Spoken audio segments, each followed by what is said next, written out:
Hello from Topeka. I'm Marley Carpenter, your KSCPA lobbyist. Last week was the deadline for non-exempt committees to meet for the 2024 legislative session.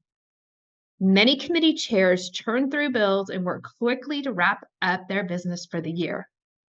The House and Senate will be on the floor today through Thursday, followed by a 3-day weekend, and then another few days of conference committees leading to first adjournment on April 5th.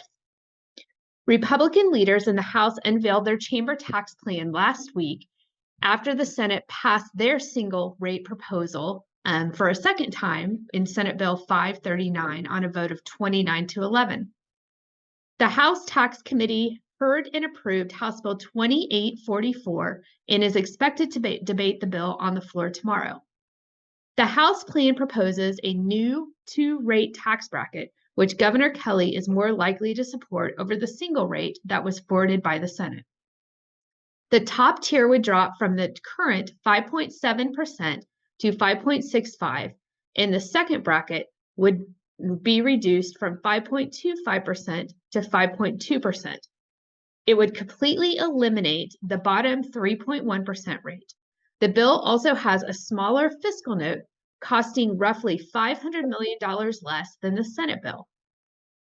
The House tax bill also increases the standard deduction with an annual cost of living adjustment, phase out the state income tax on Social Security over 4 years, increases the personal income tax credit with an annual cost of living adjustment, lowers the state property tax levy for schools, and repeals the local ad valorem tax reduction fund. Two attempts at more quickly eliminating the tax on Social Security income failed in committee.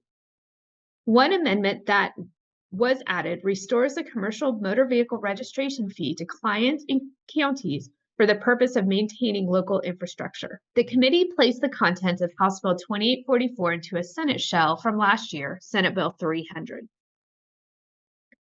The SALT parity clarification bill has been referred to the House and Senate Conference Committee. The Tax Conference Committee is expected to meet either later this week or early next week. The bill was amended by the Senate on the floor to add the golden years property tax freeze.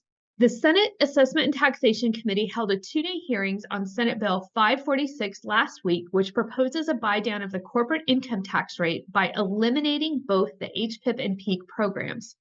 Opponents of the bills included economic developers and businesses from across the state. The committee chair has indicated that if the bill is worked, she would offer an amendment to remove provisions dealing with HPIP and PEAK and only eliminate incentives that have not been used for several years. During the testimony, the Kansas Chamber did state that they would establish a work group over the summer to look at incentives and ways to make tax credits more effective and efficient. In addition, Senate Bill 545 was heard last week in the Senate Commerce Committee. This bill provides a sales tax exemption for the construction or remodel of qualified data centers in Kansas. We do not anticipate action on this bill this session, but anticipate a bill will likely be reintroduced next session. On Monday in the Senate Commerce Committee, they adopted a significant amendment to House Bill 2570, which is the Unemployment Insurance Reform Bill. The U.S. Department of Labor notified proponents last week that the current version that was passed by the House was out of compliance due to uniformity concerns. Negotiators worked to draft a plan that met federal expectations. The amended bill has been sent to the full House for debate early this week. If you have any questions or need additional information on any of these items, please contact myself or Danielle at the KSCPA office. Thanks so much and have a great week.